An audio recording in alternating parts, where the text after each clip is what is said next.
بسم اللہ الرحمن الرحیم۔ السلام علیکم ورحمۃ اللہ وبرکاتہ۔ دعا ہے رب کریم سے کہ مجھے حق بولنے اور آپ کو حق سننے کی توفیق عطا فرمائے اور ہم سب کو ایمان کی بہترین حالت میں رکھے۔ دوستو، آج ہم لوگ امیت یعنی کہ نبی کریم صلی اللہ علیہ وآلہ وسلم کا ظاہری تعلیم اور نوشت و خوان کے داغ سے پاک ہونا بات کریں گے اس پر۔ یہ واقعہ محتاج بیان نہیں کہ نبی کریم صلی اللہ علیہ وآلہ وسلم ظاہری تعلیم اور نوشت و خوان کے داغ سے پاک تھے۔ قرآن مجید نے متعدد موقعوں پر اس واقعے کا اظہار کیا ہے۔ سورہ اعراف میں ارشاد باری تعالیٰ ہے، الذین یتبعون الرسول النبی الامی۔ یہ مسلمان وہ ہیں جو ان پڑھ پیغمبر اور فرستادہ الہی کی پیروی کرتے ہیں۔ ساتھ ہی اسی سورہ میں پھر ارشاد فرمایا، فآمنوا باللہ ورسولہ ورسولہ النبی الامی۔ تو لوگوں خدا پر اور اس کے ان پڑھ پیغمبر اور فرستادہ پر ایمان لاؤ۔ سورہ جمعہ میں نہ صرف آپ کی امی بلکہ اغلب آبادی کی حالت کے لحاظ سے تمام قریش اور عرب کے امی ہونے کا اظہار ہے۔ سورہ جمعہ میں ارشاد باری تعالیٰ ہے، والذی بعث فی الامیین رسولا منہم۔ اسی خدا نے امیوں کے درمیان انہی میں سے ایک پیغمبر بنا کر بھیجا۔ دوسری جگہ سورہ عنکبوت میں ارشاد باری تعالیٰ ہے، اور قرآن کے نزول سے پہلے یہ پیغمبر نہ تو تم کوئی کتاب پڑھ سکتے تھے اور نہ اپنے ہاتھ سے اس کو لکھ سکتے تھے، اگر ایسا ہوتا تو یہ باطل پرست شک کر سکتے تھے۔ اس سے معلوم ہوا کہ آپ صلی اللہ علیہ وآلہ وسلم کا انسانی تعلیم سے پاک ہونا یہ بھی ایک مصلحت الہی کی خاص منشا تھی۔ اس لیے اس کے بعد ہی ارشاد ہوتا ہے، سورہ عنکبوت میں ارشاد باری تعالیٰ ہے، اور معتذرین کہتے ہیں کہ اس پیغمبر پر اس کے پروردگار کی طرف سے کوئی نشانیاں کیوں نہیں اتری؟ کہہ دے کہ نشانیاں خدا کے قبضہ قدرت میں ہیں اور میں تو صرف خدا سے ڈرنے والا ہوں۔ کیا ان اعتراض کرنے والوں کو یہ نشانی کافی نہیں کہ ہم نے تجھ پر جو امی ہے کتاب اتاری جو ان پڑھ کو سنائی جاتی ہے؟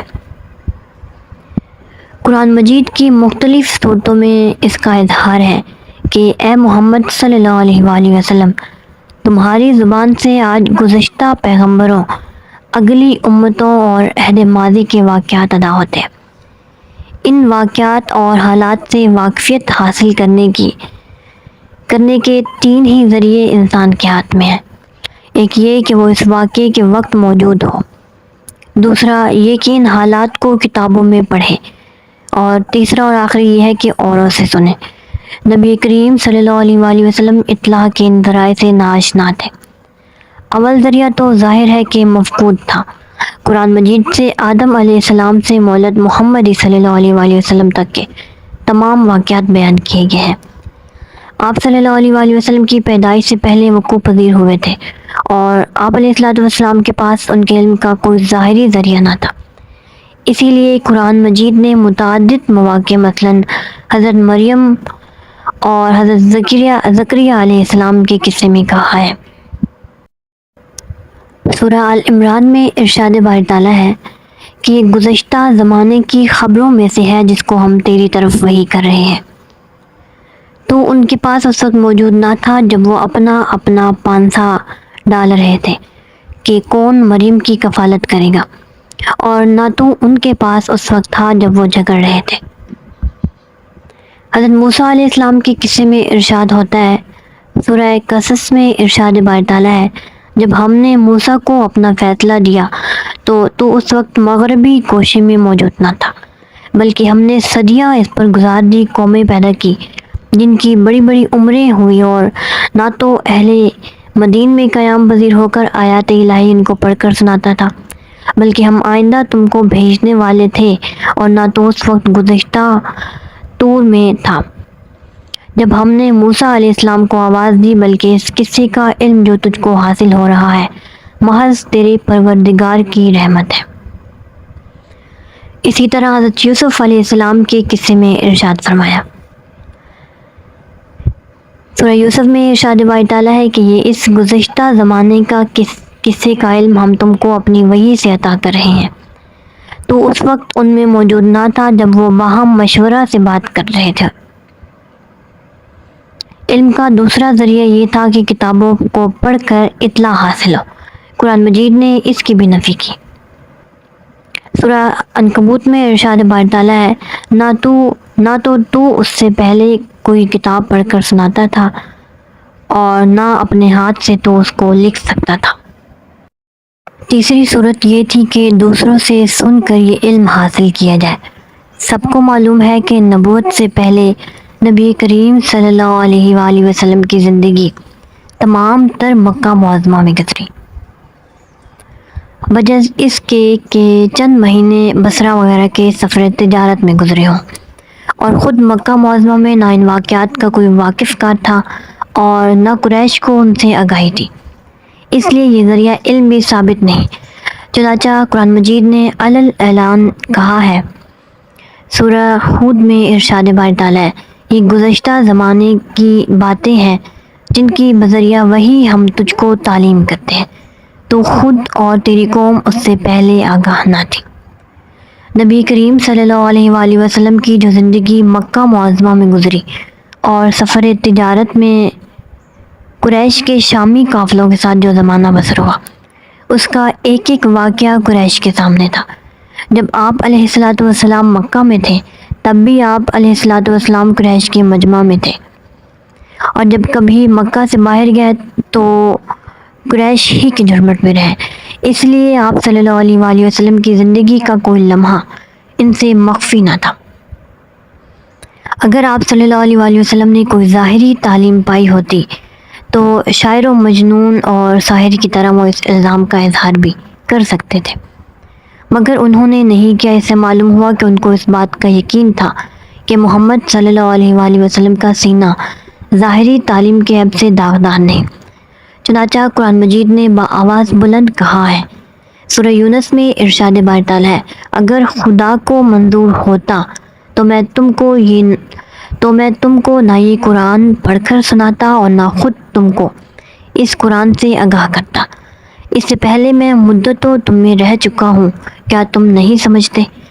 قرآن مجید نے تمام شکوک اور الزامات کو دہرایا ہے۔ ان کو یہ شک تھا کہ محمد صلی اللہ علیہ وآلہ وسلم کسی دوسرے سے سن کر یہ قرآن پیش کرتے ہیں۔ چنانچہ قرآن مجید نے ان کے اس اعتراض کو نقل کیا اور اس کا جواب دیا۔ سورہ نحل میں ارشاد باری تعالیٰ ہے، اور ہم کو بتحقیق معلوم ہے کہ یہ کفار کہتے ہیں کہ محمد صلی اللہ علیہ وآلہ وسلم کو کوئی آدمی سکھاتا ہے، اس شخص کی زبان جس کی طرف یہ منسوب کرتے ہیں عجمی ہے اور یہ فصیح عربی زبان ہے۔ یہ سب شبہات کیے گئے مگر کفار نے کبھی یہ شبہ نہیں ظاہر کیا کہ محمد صلی اللہ علیہ وآلہ وسلم نے چپکے سے پڑھنا سیکھ لیا ہے اور دوسری آسمانی کتابیں پڑھ کر یہ قرآن بنا لیتے ہیں۔ اس سے ثابت ہوا کہ آپ صلی اللہ علیہ وآلہ وسلم کی امیت پر ان کو یقین تھا۔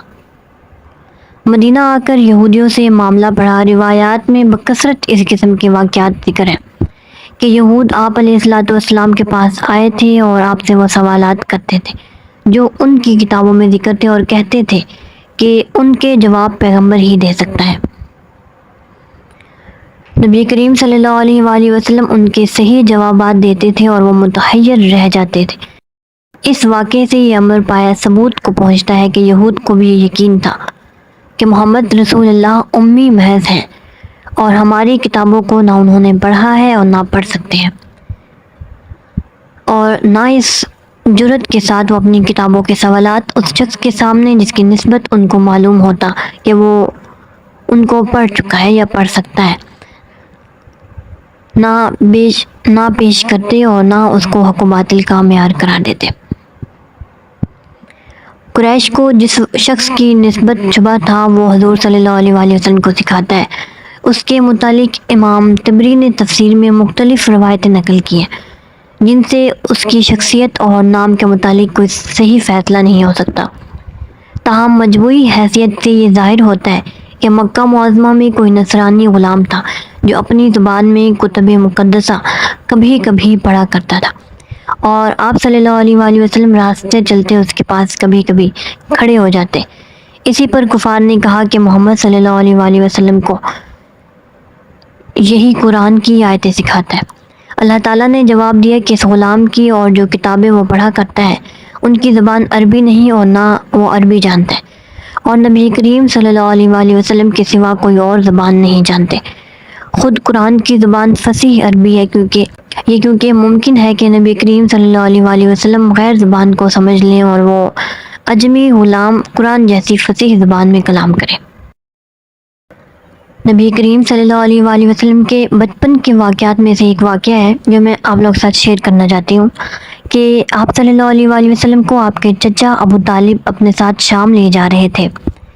راستے میں بھیرا نام ایک راہب نے آپ علیہ الصلوۃ والسلام کو دیکھا اور آثار سے پہچان لیا کہ آپ صلی اللہ علیہ وآلہ وسلم ہی پیغمبر آخر الزمان ہیں۔ چنانچہ اس نے ابو طالب کو مشورہ دیا کہ ان کو مکہ واپس بھیج دو، ورنہ اگر یہود دیکھ لیں گے تو قتل کر ڈالیں گے۔ اگرچہ یہ واقعہ جیسا کہ سیرت النبی جلد اول اور شام کے سفر میں تفصیلاً لکھا جا چکا ہے، صحیح نہیں ہے، تاہم ہمارے عیسائی احباب اس ضعیف روایت پر اپنے شکوک کو شہباد کے عظیم الشان عمارت قائم کرتے ہیں اور کہتے ہیں کہ پیغمبر اسلام نے اسی راہب کی صحبت سے فیض حاصل کیا۔ اگر یہ صحیح ہے تو دنیا کے لیے اس سے بڑا معجزہ محمد رسول اللہ صلی اللہ علیہ وآلہ وسلم کو کیا چاہیے کہ ایک ناشناس طفل 2 سالہ نے چند گھنٹوں میں حقائق و اسرار الدین، اصول و عقائد، نکات و اخلاق، قانون اور ایک شریعت عظمیٰ کی تکمیل و تاسیس کے طریقے سب کچھ سیکھ لیے۔ کیا ہمارے عیسائی دوست اس معجزے کو تسلیم کرتے ہیں؟ سب سے بڑی بات یہ ہے کہ نبی کریم صلی اللہ علیہ وآلہ وسلم کی پیغمبرانہ زندگی پورے 23 برس تک قائم رہی۔ اگر نبی کریم صلی اللہ علیہ وآلہ وسلم کسی انسانی معلم سے فیض پاتے رہتے تو ضرور تھا کہ وہ اس پورے زمانے تک یا بڑی حد تک خلوت و جلوت میں آپ علیہ الصلوۃ والسلام کے ساتھ رہتا، کہ وہ وقت ضرورت نعوذ باللہ آپ علیہ الصلوۃ والسلام اسے قرآن بنواتے، اور یہ شخص یقیناً مسلمان نہ ہوتا، کیونکہ جو شخص خود مدعی نبوت کو تعلیم دے رہا ہو وہ کیوں کر اس کی نبوت کو تسلیم کر سکتا تھا؟ اور پھر اس شہرت عام، ذکر جمیل، رفعت مقام کو دیکھ کر جو مدعی نبوت کو حاصل ہو رہی تھی وہ خود پردہ کے پیچھے ہی گمنامی پسند کرتا، اور صحابہ کرام رضی اللہ تعالیٰ عنہ کی نگاہوں سے اس کا وجود ہمیشہ مستور رہتا۔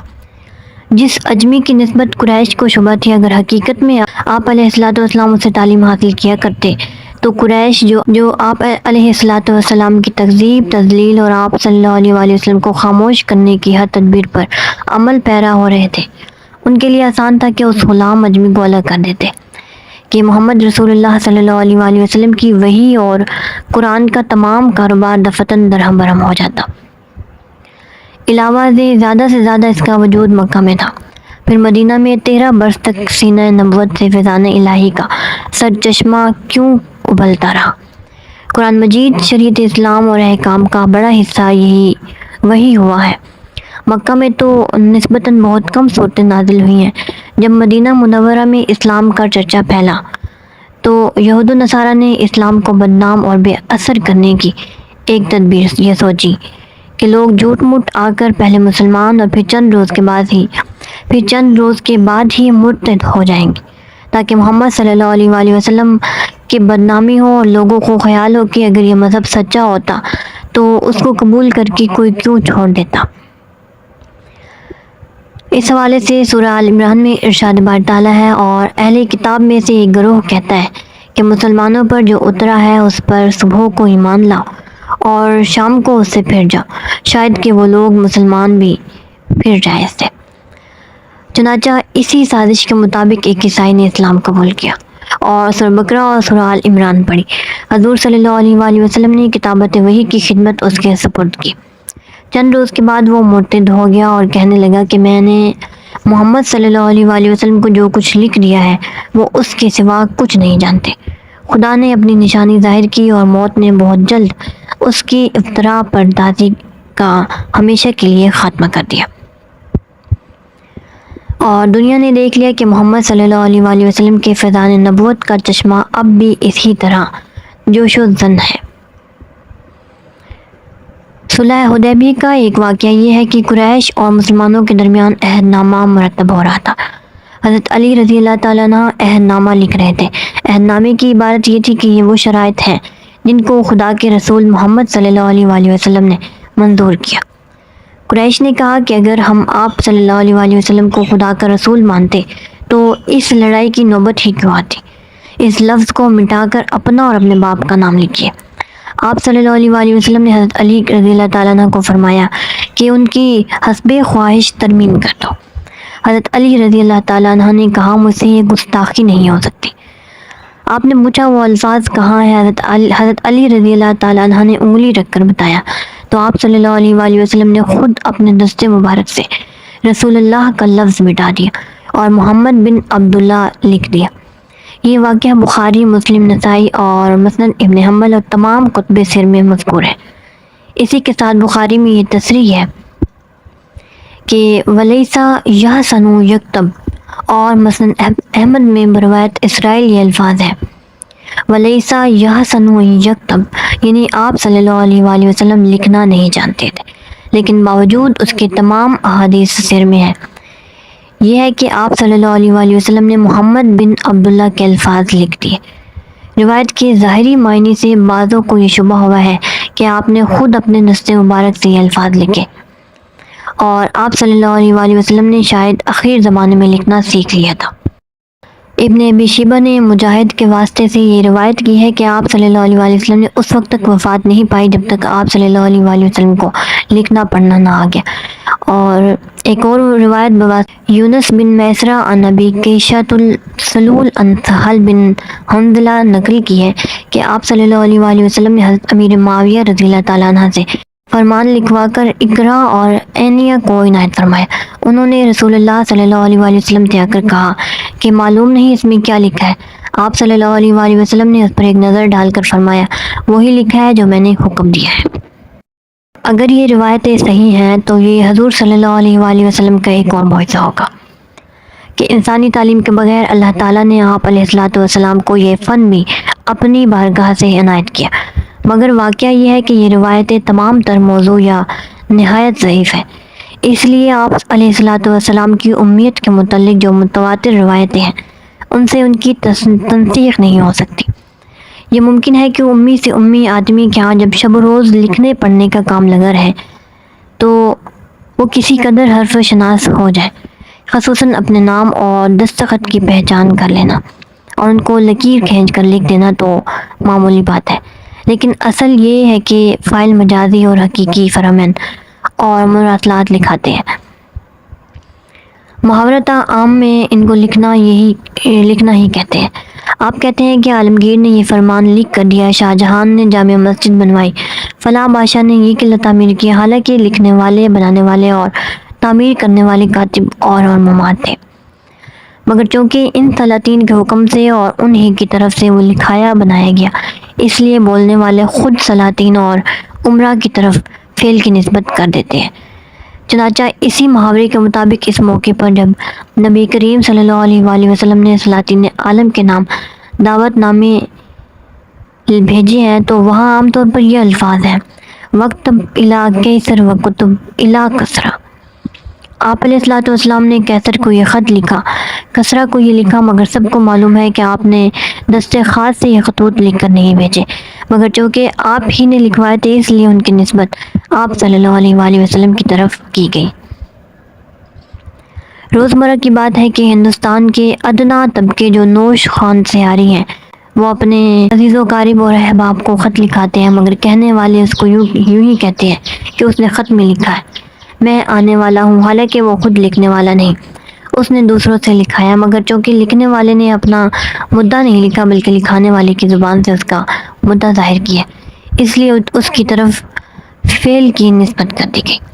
قرآن پاک نے آپ علیہ الصلوۃ والسلام کو بار بار اور برملا امی کہا ہے، اس سے زیادہ ثبوت اس کا اور کیا چاہیے، لیکن آپ صلی اللہ علیہ وآلہ وسلم امی ہو کر امیوں میں پل کر کتب سابقہ کی ظاہری تعلیم سے نا آشنا ہو کر بھی سب کچھ جانتے تھے، اور یہ آپ علیہ الصلوۃ والسلام کا معجزہ تھا۔